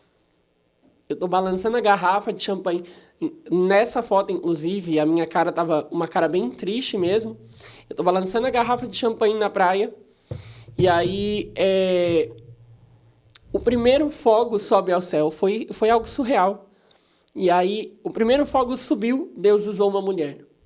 E essa mulher disse, Lucas, ainda esse ano, Deus vai mudar a sua história. Naquele momento, um choro de alma saiu de dentro de mim. O menino, e a vida inteira, procurou satisfazer as suas carências e substituir o espaço que é de Deus, descobriu que tinha um pai. Mas o que mais me emociona é que não era só um pai. Deus me chamou pelo nome. Aí, na hora, eu peguei e falei, o quê? Aí ela, Lucas Fernando. Eu odiava esse nome. Ela, Deus, ainda esse ano, vai mudar a sua história. Na mesma hora, irmão, eu peguei e falei, eu quero voltar para minha cidade agora, porque eu preciso me encontrar com esse pai. Eu era muito leigo. E aí eu voltei para minha cidade. Entrei na primeira igreja que tinha. A mais pequena e a mais simples. Mas eu entrei mesmo uma roupa provocativa mesmo, no intuito de chamar a atenção das outras pessoas, porque o homossexual ele tem essa mania de achar que a igreja vai discriminá-lo. A igreja não vai amá-lo. Não vai. Sendo a igreja é um lugar onde é para todos. Vinde a mim como você está, os cansados e oprimidos, e Deus vos aliviará. E aí, com o tempo, você vai entender o que é a renúncia e você mesmo vai sentir a vontade da mudança. Aí a igreja é um hospital, né? Exatamente. A igreja é um hospital. Ali todo mundo tem tendência a pecar, pecados mais graves, pecado menos grave, pessoas que vieram do mundão, da bebida, das drogas. E não é um lugar de pessoas perfeitas, né? É um lugar de pessoas totalmente improváveis. É uma pessoa, um testemunho mais diferente do que o outro. E talvez eu não suportaria o testemunho de muita gente não suportaria o meu. Não é um lugar onde todos nós fomos curados e resgatados. Eu acho bonito o que você falou, porque quando Deus falou com você aí, né? Você olhou e viu alguém que se preocupava, que lembrou de você, né? Que se preocupava com você. Isso que mexeu com você? A vida inteira eu só queria isso. Um pai me chamasse pelo nome. Então, naquela época, Deus me chamou pelo nome. Glória e aí, na hora, eu entendi que eu tinha um pai. E aí, quando eu chorei, é porque eu descobri que Deus, além de ter um pai, Ele tinha me chamado pelo nome. Então, isso daí foi algo surreal. Voltei na hora. E aí, quando eu entrei na igreja, uma mulher menor do que eu, o dobro menor do que eu, veio na minha direção marchando. E a Assembleia tem essa mania de autoridade mesmo dos céus. E aí, ela veio marchando na minha direção e ela pegou e falou, Lucas, me chamou de novo pelo nome. Deus manda eu te abraçar. você é filho, você é escolhido, você não é o prostituto, o drogado, nem nada do que o mundo diz que você é. Deus hoje está dizendo, você é filho e a igreja é o seu lugar. Glória a Deus. E Deus falou com você. Naquela hora, eu resolvi aceitar Jesus como meu único e suficiente Salvador. E eu peguei e falei, é aqui eu preciso estar. É aqui eu devo estar. E eu preciso gastar a minha vida inteira dentro da igreja. Não só o conhecendo, mas o tornando conhecido. E hoje, quem dera eu pudesse ter vivido esse primeiro amor muito antes. Eu confesso para você, eu estou na igreja há 3 anos, mas há 3 anos eu vivi muita coisa. E eu priorizei 100% a obra. Larguei tudo, porque eu encontrei o meu amor, ele cuidava de mim, ele supria as minhas necessidades, ele me ouvia. E que mesmo em meio a nãos, porque Deus também vai nos dizer nãos muitas vezes, ele sabia qual era a vontade perfeita e agradável para a minha vida. Então, eu juro para você, nesses 3 anos, eu às vezes falo com Jesus, eu iria ter vivido isso muito antes. Mas o problema é que eu nunca quis ouvi-lo. Aí teve um dia que um filho chegou para o pai e disse, pai, fala comigo hoje então. E aí foi o dia que o pai resolveu falar, porque naquele dia eu estava disposto a ouvi-lo, entendeu? Se fosse um outro dia, eu não estaria disposto a ouvi-lo, eu não iria querer ouvi-lo. Basta você abrir o coração, né? Foi o que você fez ali, abrir o coração para Deus e ele entrou. Porque hoje, eu falo para você, eu faço evangelismo em muitos pontos de prostituição. Pontos onde travestis mesmo vendem o corpo. E quando a gente chega, muitos não querem ouvir. Não, eu entendo isso, porque eu poderia ser esse jovem um dia na minha vida. Por mais que as pessoas quisessem falar de Jesus, por isso eu falo para você, as palavras nada mudaria o que eu passei. Porque minha mãe estava ali falando de Jesus todo dia, mas eu nunca queria ouvi-lo sobre quem era, nem entender quem Deus era. Eu preferia se revoltar contra Deus. Mas aí teve um dia que eu senti a necessidade.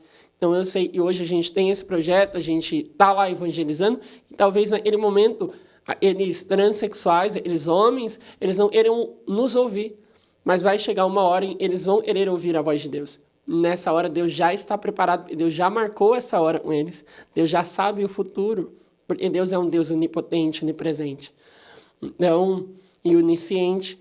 Então, só basta você abrir o seu coração. Se você conhecer a Deus, e talvez você possa estar assistindo esse podcast, mas eu tenho algo para dizer para você. Abra o seu coração para ouvi-lo. Você não precisa ser perfeito para ouvi-lo. Você não precisa largar a prostituição agora, as drogas agora, o álcool agora, nem sair da homossexualidade para ouvi-lo. Chame. Você tem um pai que sabe, conhece o seu coração e vê as suas necessidades. Então, basta chamá-lo, porque ele já te conhece e te chama pelo nome. Glória a Deus. Só Jesus para nos curar, né? Só Jesus. Trazer a paz, a alegria que nós necessitamos. E quando você aceita Cristo, volta para Jesus, a sua mudança foi repentina ou houve um processo? A igreja te ajudou, te recebeu bem? Como que foi? Foi bem complicado. Quando eu aceitei a Jesus, né? Eu vivi essa experiência maravilhosa com Deus. Só que durante um período eu ainda tinha um contato, um relacionamento, né, lá de fora. Até porque a gente já tinha um contato já de muito tempo, né? Mas as drogas e a bebida foi algo de imediato. Assim eu entrei na igreja, eu não senti mais a vontade nem a necessidade. E agora eu não queria mais ficar lúcido. Agora eu queria ficar consciente e entender quem ele era. Mas em relação ao desejo, em relação ao relacionamento, eu ainda fiquei durante 6 meses. E eu entrei na igreja em janeiro, dia 3 de janeiro de 2021. E aí depois eu me batizei em maio. Depois de um período, eu saí da igreja durante 30 dias. Eu peguei e falei, eu não aguento. Tem que renunciar a muita coisa. E a igreja me pressionando na época. Você vai casar quando? Você vai casar quando? Eita, e na realidade eu nem tinha terminado o relacionamento. Eu tinha ainda. Eu estava naquele processo. Estava se libertando ainda, exatamente. Né? A gente já se via pouco. Era uma vez no mês, 2 vezes ao mês. O processo ele é assim. Você estava num relacionamento. Tava. A gente se via de maneira casual na época. Ao mesmo tempo, eu iria servir a Deus, ainda eu iria continuar com aquilo, porque agora eu já estava melhor. Eu não dependia mais de droga. Esse relacionamento era homem. Isso. E ele aceitou que você voltou para Cristo? Ele já era conhecedor da palavra, né? Ele já era. E da mesma forma que Deus falou comigo, Deus ministrou sobre a vida dele também. Deus falou, era tempo de voltarem para servir ao Senhor. Então, Deus tinha uma promessa igual com os dois, e amava os dois. Só que no começo eu tentei manipular Deus dessa forma. Ai, Deus, mas eu tô aqui, tô te servindo, não tô mais usando droga, não tô mais fazendo nada. Não acho que só um relacionamento uma vez por mês o Senhor permite. Até eu entender que o evangelho é renunciar a tudo. Deixa eu fazer uma curiosidade. Esse relacionamento que você tinha com um homem, você tinha conflitos em você, mas você sentia amor de verdade por essa pessoa? Ou o que era? Por que você se relacionava? Carência. E aí era agora... sexual ou era mais psicológico? Carência psicológica? O que era pra mim? Eu acredito que sejam os dois. Tanto o psicológico, tanto o afeto, o afetivo, quanto também o do prazer sexual, isso aí sem fato. Porque é uma coisa, querendo ou não, como você citou aí, são quase 10 anos dessa vida. Imagina de 10 anos, não há. Existe um processo de libertação. Quando a gente fala de libertação, até de maneira espiritual. Isso existe, isso é real. Então, foi um processo aí que durou quase um ano.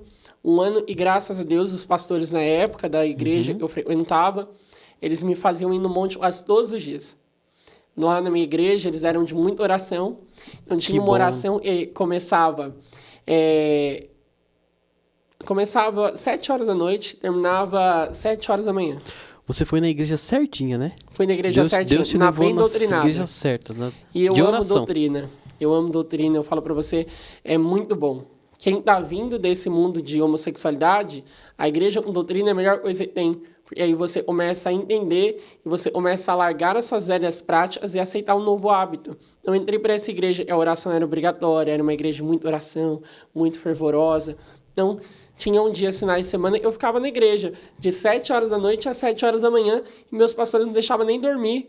Porque você tinha que ficar orando esse período inteiro. E aí chegava a hora, eu já não tinha mais nem orar, irmão.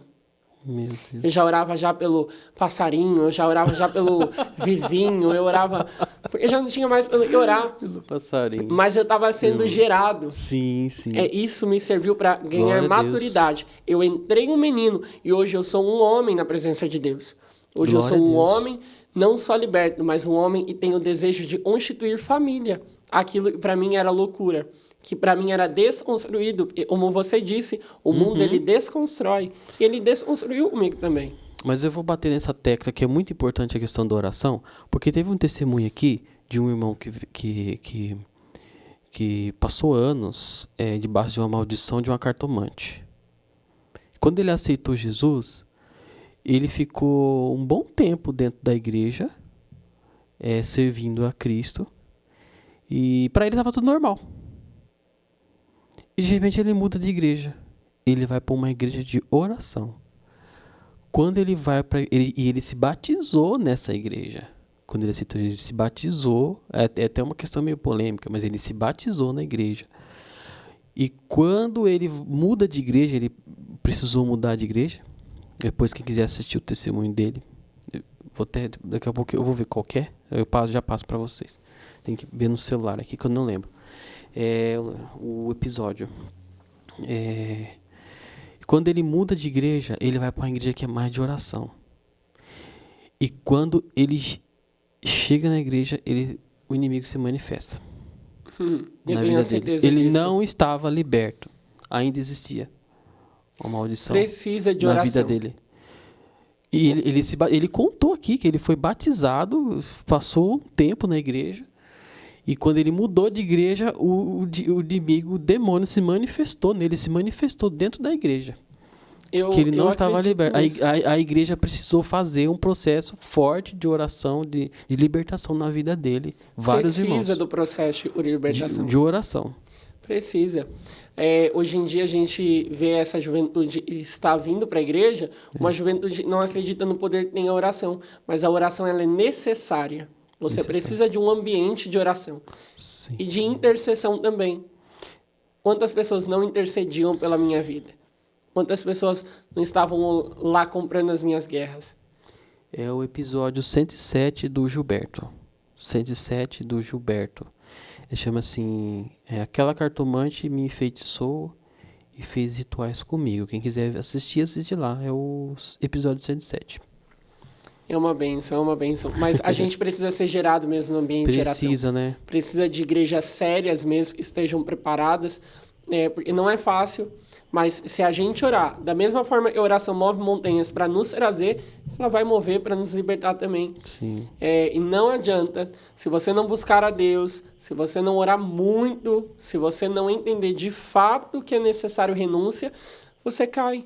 Você vira crente manteiga. Entrou hoje, escorregou amanhã. Quantas vezes eu vou falar aqui por conhecê-lo, pastor Flávio Amaral, o conheço, amo a vida dele, é um paizão para mim na fé. Pastor Andréia também, é uma mãezona para mim, os conheço já de bastante tempo já. E quantas vezes não entraram pessoas, não passaram pessoas lá que não oravam, não buscavam, e aí logo depois retrocederam.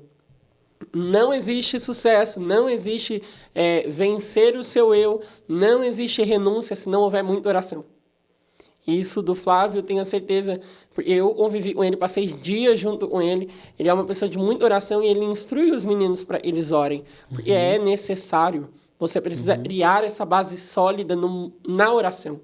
Você precisa entender que você precisa descer para a olaria todos os dias e pedir para Deus que Deus te quebre, te moe se necessário, para que Deus te desfaça por completo. E quantas vezes eu não falei, Deus, eu não aceito esse desejo.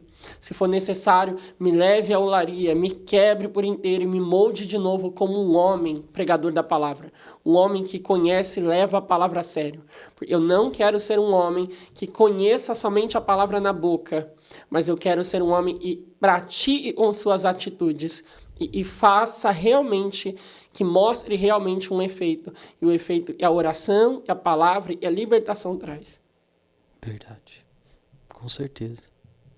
E você nesse processo, a tua igreja ajudou em oração, graças a Deus, né? Que você foi numa igreja de oração e foi uma renúncia para você, né?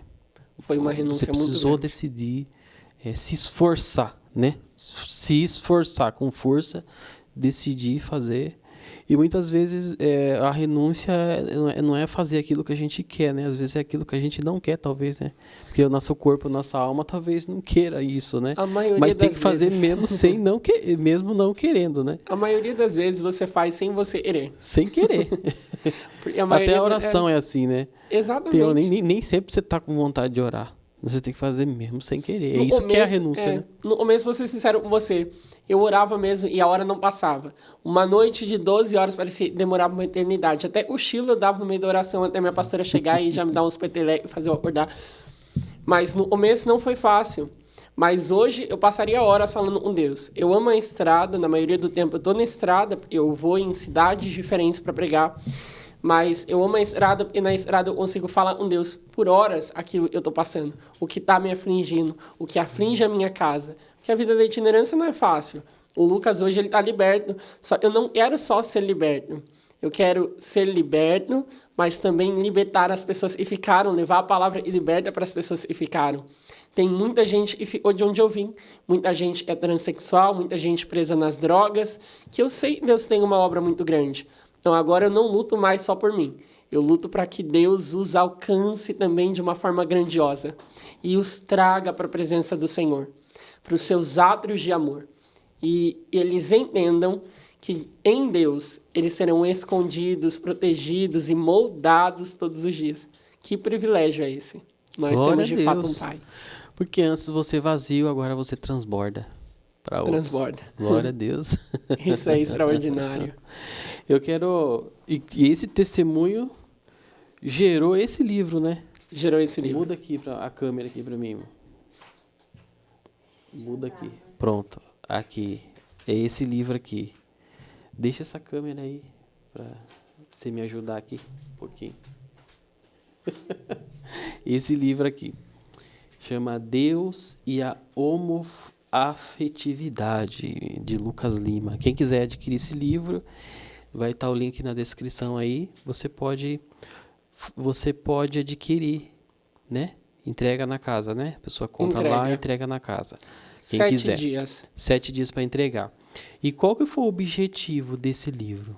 Esse livro... Como você escreveu ele? Qual foi o seu objetivo? Ele é um livro simples, descomplicado e uma leitura fácil e leve. Porque, na realidade, eu queria que as pessoas elas lessem de fato por inteiro, mas eu não iria alcançar só os pais, só os familiares, só a igreja em si, para poder aprender um pouco do que é de maneira objetiva. Mas eu queria também que esse livro fosse lido por pessoas que viveram isso, eu vivi, e que, de certa forma, estão no mundo eu estive. Então, esse livro, né, já tem diversas pessoas, até mesmo da vida eu levava, e leram esse livro, e amaram a leitura, e entenderam, eles têm um pai. Esse livro ele aborda sobre assuntos sobre Deus e a rejeição. Eles entenderam que Deus ele pode não amar a conduta, Deus ele pode não amar a prática, mas Deus ainda está de braços abertos e ainda os ama, porque Deus ele ama o pecador. Ninguém é santo demais e ninguém é tão pecador demais que não mereça o amor de Deus. E eu achei muito interessante o seu livro porque ele ensina os jovens que têm pensamentos homoafetivos, né? Ele ensina aos pais, ensina a igreja como lidar, como lidar, e biblicamente sobre a homossexualidade. Mas eu quero antes de partir para o final aqui, tem duas, e para deixar as pessoas com vontade de comprar o teu livro, porque como amar e compreender sem aceitar. Como amar e compreender sem aceitar. Fiquei muito curioso com esse tema que tem aqui, como amar e compreender sem aceitar. Esse amar e compreender, ele fala das pessoas que vivem nessa prática desse pecado, mas sem aceitar. Aqui você ensina, né? Como que as pessoas, de maneira geral, que você explica aqui. Esse tópico do livro, na realidade, ele é mais voltado para pais, mas ele serve em muitos casos. Como os pais podem amar os seus filhos, como os pais eles podem entender a situação, mas sem aceitar a prática. Porque o Celso ele não aceita, ele repreende a prática homoafetiva, a prática homossexual, mas só que os pais, acima de tudo, sobretudo, eles precisam entender que eles ainda foram colocados para serem pais, auxiliadores e instruírem o caminho de Deus. Então, eles precisam amar, porque nem Deus deixou de amar ninguém por conta dos seus pecados. Muito pelo contrário, Deus sempre convida-nos a conhecê-lo, a estar com ele. Então, esse tópico ele é muito importante, porque eu já vi diversos pais, inclusive pastores de igreja, que quando souberam foi um choque tão grande que quiseram até fechar o ministério por não entenderem que era um processo.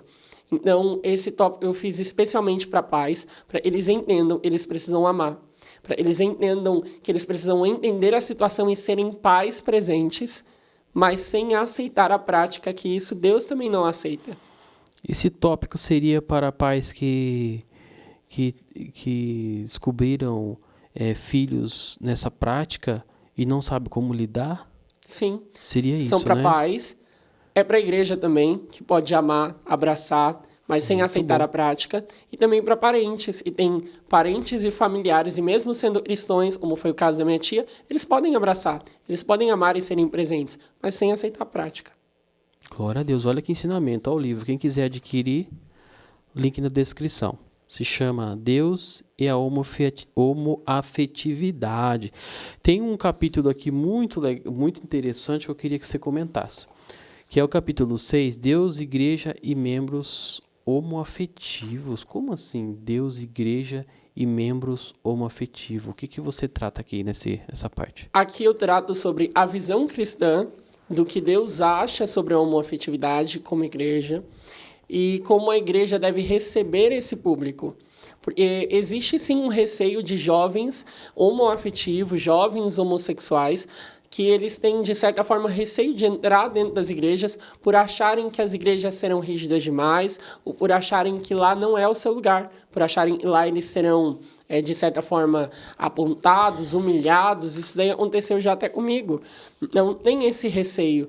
Aí, nesse tópico em específico, é um tópico direcionado para a igreja, de como ela pode lidar. A igreja é um ambiente para abraçar a todos. A igreja é um hospital, como você mesmo falou, para cuidar de todos. Então, o hospital nunca entrarão pessoas saudáveis.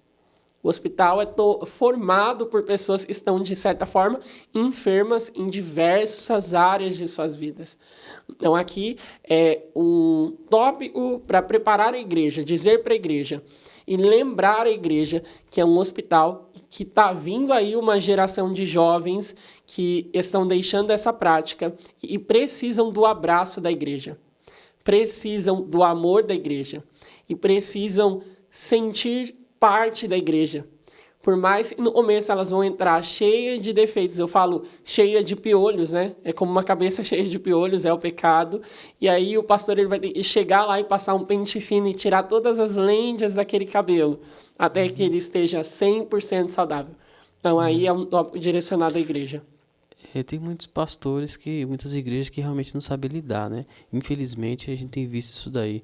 O jovem sai da igreja, e passa um tempão, né? Fora do... E não vai nem atrás, porque não sabe lidar com aquela situação. Deixa lá, você tá perdido, já foi. Tem igrejas que... Eu já conheci igrejas assim. Ou igrejas que às vezes... Só quando a gente entra, eu já fui em igrejas assim, só era eu entrar do jeito que eu tava, que aí a igreja acabava citando essas coisas de uma forma muito agressiva. E não é na agressividade que a gente vai ganhar ninguém. Às vezes a gente é sim agressivo na maneira de falar, como nesse podcast, falando em renúncia é obrigatório. Não existe um Deus que ama pecador e ama pecado. Pelo contrário, Deus só ama o pecador e por te amar ele está te convidando a renunciar. Mas a igreja ela precisa entender a hora certa e como falar para não espantar. A igreja ela não pode ser um lugar que espanta esse tipo de gente, mas tem que ser um lugar onde as pessoas possam olhar e dizer, ali também pode ser o meu lugar. E aí, a partir dali, eu garanto para você que se esse membro ficar um mês na sua igreja assistindo o culto, ele já foi convidado para renúncia e não há como ele permanecer o mesmo. Não há, não tem como. Amém, glória a Deus. Então, esse é o seu livro. Esse é o seu testemunho? Esse é o meu testemunho. Glória a Deus. Hoje você é um pregador da palavra. Quem quiser convidar ele, vai no Instagram dele. Amém, Hoje amém. eu tô fazendo propaganda no seu Instagram. Eu agradeço. Vai no seu Instagram lá. De convida verdade. ele lá. E eu vou assistir uma pregação sua. Amém. Amanhã, se você estiver livre, eu vou estar lá em Paulínia. Vai ser bênção. Vamos, se Deus preparar uma oportunidade, eu vou assistir uma pregação. Vai ser bênção. E hoje, além de ser liberto, né, um homem, e no nome de Jesus, ano que vem, eu me caso, já estou orando já por isso, já para Deus prepare todas as coisas. E vocês estão convidados para estar no meu casamento ano que vem. Verdade. Vai ser bênção dos céus. Vai ser um prazer, viu? Amém, amém. Vai ser uma honra recebê-los lá, viu? Vai ser um prazer. É algo que eu tenho gerado debaixo de muita oração e debaixo de muita direção também.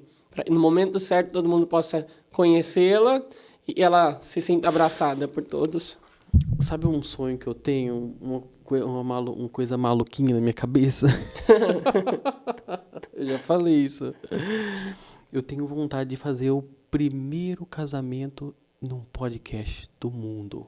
Glória a Deus. Eu tenho vontade de fazer isso. Eu aceito que você faça o meu. Meu Deus do céu. Eu aceito. Agora você está mais que convidado. Eu tenho vontade. Você vai ver, um dia eu vou fazer isso. E vai ser aqui. Amém. O primeiro casamento num podcast. Nunca se viu isso, né? Nunca. O Brasil e o mundo vai ver aqui. Amém. Eu creio. Oh, meu Deus. É grandioso. Meu Deus. Eu tenho a certeza de que há um tempo que Deus tem chamado improváveis. E o casamento se tão atacado, né? Meu Deus. Eu tô preparando um estudo. Tô preparando umas novidades aí. Eu criei um canal lá no YouTube. Pra nós tratar sobre autoridade masculina. E já tem 28 inscritos. Olha que maravilha. Glória E eu a Deus. nem postei nenhum vídeo, já tem Glória a 28 Deus. inscritos. Aleluia. Já tô vendo que Deus tá fazendo alguma coisa lá, mas breve eu vou tá criando conteúdo lá. Os Amém, homens, para os homens, autoridade masculina. E eu quero agradecer a tua presença hoje aqui. Eu que agradeço. Lucas Lima. Deus abençoe, viu? Fiquei muito feliz que você veio assim. Eu agradeço. A gente conversou lá no WhatsApp, você enviou o seu testemunho, fiquei muito... Falei, eu vou trazer ele aqui nesse assunto tão importante hoje, nos dias de hoje, né? E eu queria agradecer muito a tua presença. Você vai estar nas minhas orações. Amém. Você, sua família, minha família, olhando por você. Para que Deus continue te usando, assim, dessa forma tão linda, né? Amém. E que Deus continue te usando como boca dele na terra. Amém. Cada amém. igreja que você for, cada lugar que você for, do canto desse país, que Deus te use. Eu creio. Te use para salvar vidas, almas. Assim como ele libertou você, liberte outras também. Amém. E que esse testemunho, ó, vá longe. Eu creio. Muito obrigado de verdade por toda a oportunidade Glória que vocês a me Deus. deram. Que esse vídeo possa alcançar muitos lares, muitos pais e muitos jovens também. Eles possam entender e Deus os ama, eles são abraçados e tem um lugar, espera-os. Amém, glória a Deus. Agora eu quero pedir para você fazer uma oração. Amém. Você faz uma oração? Com certeza. Se você quiser deixar alguma mensagem para as pessoas que estão assistindo, você tem liberdade. E faz essa oração também por essa pessoa que está assistindo. Amém. A palavra de Deus ela vai dizer em Jó, né? Capítulo de número 10, versículo de número 4, bem sei eu que tudo podes, e nenhum dos seus planos podem ser frustrados. Eu tenho a certeza de que Satanás não pode frustrar aquilo que Deus estabeleceu. Que o inimigo não vai frustrar aquilo que Deus determinou para a casa de cada um que está assistindo aqui hoje. Porque maior do que qualquer adversário é o Deus que te fez a promessa. Então, nós vamos orar aqui hoje, você vai orar comigo aí com fé. Eu não sei qual é a área, não sei qual problema você tem enfrentado, nem se é na área da homoafetividade. Às vezes você tem um filho que está preso nas drogas, um filho que está no tráfico, um filho que está perdido por aí, ou até mesmo um esposo que você tem passado por adversidades. Mas nós cremos no Deus e nós servimos, e na promessa Ele nos estabeleceu. Pai, no nome do Senhor Jesus Cristo, nós oramos aqui, Senhor, nesse podcast, para que o Senhor estabeleça a sua vontade, para que o Senhor alcance, Pai, nações e multidões e filhos, eles possam entender que eles são amados e eles têm um lugar. Eles possam entender que a igreja está de portas abertas para abraçá-los.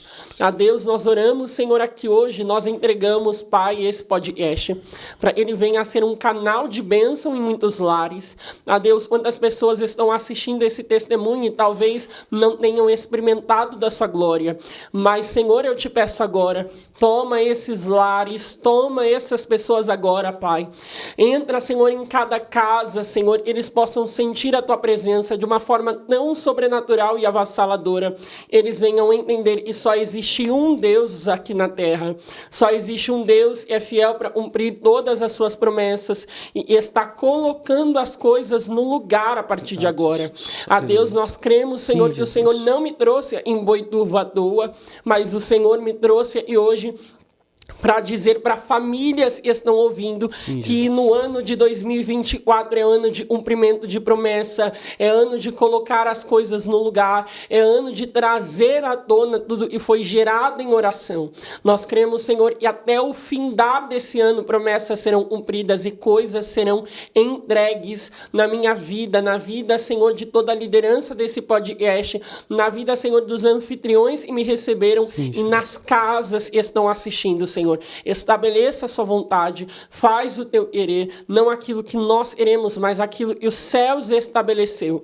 Em Ageu 2:9 diz que a glória do segundo tempo será maior que o primeiro. A glória da segunda casa será maior que a primeira. Então nós queremos que esse testemunho está sendo gerado, esse tempo novo será maior do que qualquer sofrimento, do que qualquer dor, do que qualquer frustração, porque hoje o Senhor está entrando com paz paz em muitos lares. Hoje o Senhor está entrando um renovo em muitas casas. Hoje o Senhor está entrando bênção sem medidas e mostrando que Ele tem ouvido a oração de muitos, porque a oração do justo pode muito dos seus efeitos. Então nós cremos, Senhor, nós agradecemos e nós entregamos em Tuas mãos. Obrigado, Senhor, por tudo que tem feito e por tudo que ainda vai fazer sobre as nossas vidas. Nós agradecemos em nome do Pai, do Filho e do Espírito Santo. Obrigado, Jesus. Amém, amém. Amém. E você que está assistindo aí, creia, receba em nome de Jesus esta palavra aí no teu coração, guarde. E creia que é só Jesus para curar todas as nossas feridas. É somente em Jesus. Amém. E quero agradecer você que ficou até aqui assistindo esse episódio, você que teve essa paciência de ficar até o final aí. E quero pedir para você mais uma vez, passar um recadinho. Nossa comunidade no WhatsApp, você pode entrar e receber todas as novidades aqui do Crente Podcast, está na descrição. O meu Instagram tá aí na descrição. O Instagram do Lucas também está na descrição. E nós estamos também no Spotify, estamos lá no TikTok, estamos no Instagram. Então estamos em todos os lugares. Para a glória de Deus. Estamos em todos os lugares, então siga a gente lá. Tá tudo na descrição do vídeo. Facinho lá para você poder estar acessando, tá bom? Deus abençoe você, a sua casa. Obrigado, Lucas, mais uma vez, pela tua presença aqui. Amém. E fique com Deus. Até o próximo testemunho. Deus abençoe você e a sua família, em nome de Jesus.